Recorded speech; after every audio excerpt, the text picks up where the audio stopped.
Preseason has begun. We've played the Boston Celtics twice, starting this year, the same way we ended last year. We lost the Celtics twice, once by 8 and other by 11. I've seen some fans, not that many, to be quite honest with you, some fans being outraged by us losing to the Celtics and just continuation of losing to them. But do you think this is a real metric of where we are, Eric, or is this just these meaningless preseason games? I mean, it's to a certain extent, it's a metric. I mean, usually the start of the game or the first quarter, but it's hard. I mean, guys aren't playing the regular minutes. I mean, they've already cut the preseason games in half from when I played. I mean, they just go straight to the season. Guys aren't playing. Just go straight to the season. I mean, it's almost like I don't even watch preseason games, man. I don't even watch them. I don't know if you guys do, but I tried to watch. I watched the first quarter, and I was like, man, what is this? I'd rather watch practice than watch. It was Hauser jacking up threes is what it was for Boston. I don't do the preseason games. College football got it the best. Start right when start the regular season right away. Yep. Yeah. Do they do obviously the NFL they have preseason, but they also do the inter squad scrimmages. Do they do that in the NBA? Are there inter squad like preseason scrimmages there's Boston, like Philly do like a little another team? No. Yeah. No. Interesting. They may do it like if two teams happen to be like traveling overseas for a tournament, they may have something like that. Okay. But it's technically not permitted because you're only allowed 8 preseason games. I mean, 8 or whatever 4 preseason games. Everybody's supposed to be allowed the same amount of preseason games. Oh, so it'd be like an unofficial preseason game, though. Okay. Yes, that's what it is. Just doesn't have a crowd. Yeah. It's like a bubble game. I kind of agree with you on that. I think the only metric it shows us, not that it's evidence, but I didn't need to see those games to know that we're a step below Boston. Yeah, I don't, we're both missing key players, Brown, Tatum, Embiid, Harden. We're not on their level, and I don't think the preseason game where guys are getting. Bench players are getting like 30 minutes a game. No, that doesn't show me that, but I do like seeing certain guys contribute in certain ways. Oubre looked pretty good. Yep. Maxey looks like prime for another jump. I think individually you get to see where, and correct me if I'm wrong, Eric, I think if anything, preseason shows you maybe a little more of like what some of these guys worked on and what they're like, off-season, goals are, and we see what Maxey worked on the offseason, what Reed worked on the offseason, trying to shoot more threes, shot 2 threes. I think it's really about taking how you're practicing and putting it in the game form. Working on whatever you're trying to do and being able to see if you can execute it in the game from a team perspective. Individually, you give guys a real live game setting of what's coming. So there's no way to plan for a real game except to play a real game. So, I mean, that's what it is. But it's, to judge on how a team's going to look in the preseason, I don't know. I mean, I guess, like I've always been told, people say that preseason don't matter. But if you lose and then you lose when the season starts, they'll bring up the preseason. Yeah, that's true. Yeah. Yep. It's totally different players playing. I remember the Lakers let Mike Brown go 4 or 5 games into the season. They were like, he lost 8 games in a row, because they counted the preseason games. Oh, man. That's funny. So losing always matters, no matter what it is. But they say the preseason no matter. But I just don't know how you can say we can get a feel for this team if Joel doesn't play. Yeah. Yeah. Yeah. Yeah. There was Danny Green also looked good. Yep, I was gonna say that. There's one highlight I saw because I watched the first half of both games. There's a highlight though. Danny Green stole a ball, threw a bomb to Kelly Oubre in the corner, knocked down 3. It was a nice play. That was the highlight play that I saw while watching the second game.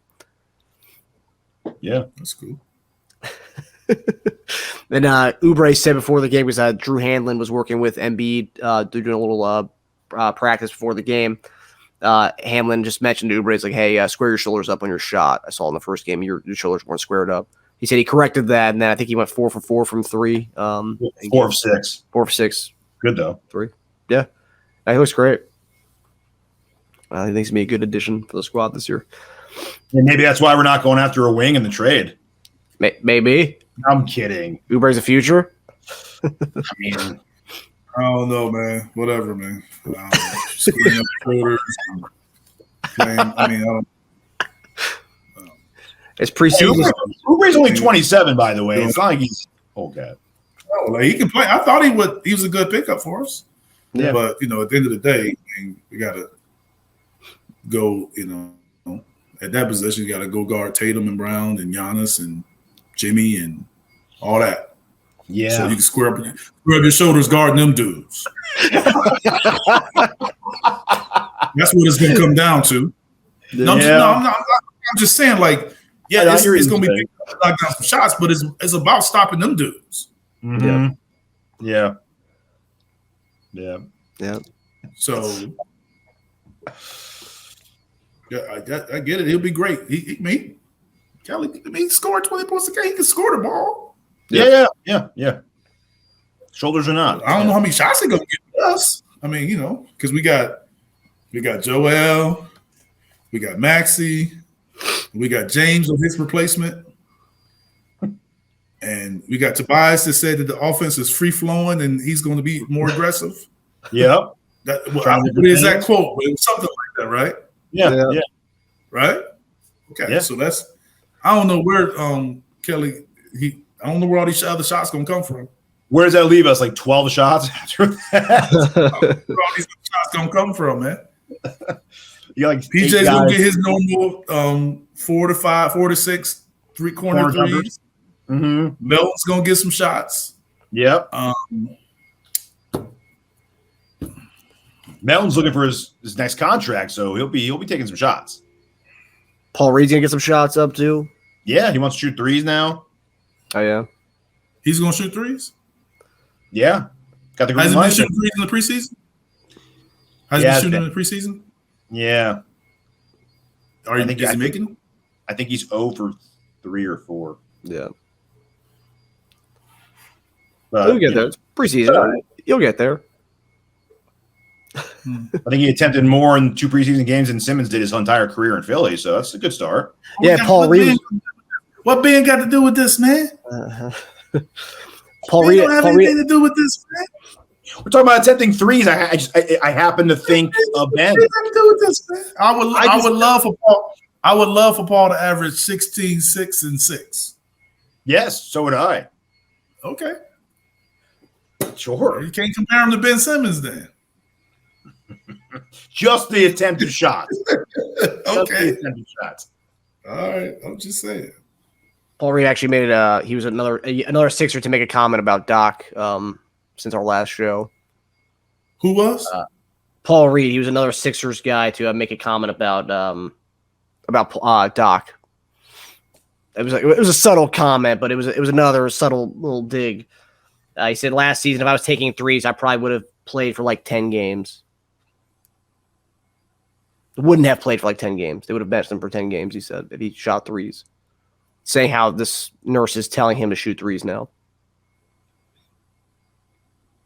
Yeah, I don't understand why that's a difference in coaching philosophy. That doesn't make a coach wrong. Yeah. Especially if you're starting out 0 for 4 in the preseason, right? That's not. I'm not saying that to make. No, I know. I just found it funny though. I'm not making fun of them, but I'm just saying, like, you make that comment and then you start out 0 for 4. Like, that's why you just don't make the comment. Just play. True. I mean, you make a comment and you may prove Doc right. So just be careful what you say. Yeah. Tell you what, with all the comments our guys have said about Doc, it's gonna we got to win the championship, man. Since Doc is gone, the nurse is in there. I said it before. I'm expecting the championship the way we talking, man. Well, that and Sixers fans better expect the criticism when we have Doc's games on not ESPN. in there. Nurse is in there, and he was in there. He got his championship, and look, trying different things. We got to win. Yeah, we free. Doc. They got rid of once we got rid of Doc. Yeah, since he was the problem. That's it. Doc's gonna get us good when we have games on ESPN. He's gonna say some stuff, and Sixers fans gonna be very upset about him saying stuff too. He was okay. They asked him. He was on a show ESPN recently. I don't think he said anything bad things. He just it was particularly just about James Harden though. It was just about his. He still could have said bad things. Yeah. He didn't. He didn't. Yeah. He's going to be professional. Yeah. Yeah, that's right. He will be. He's going to show up and be professional. Yeah, he will. Yep. Yeah. Doc's classy, man. He's a classy guy. He's classy.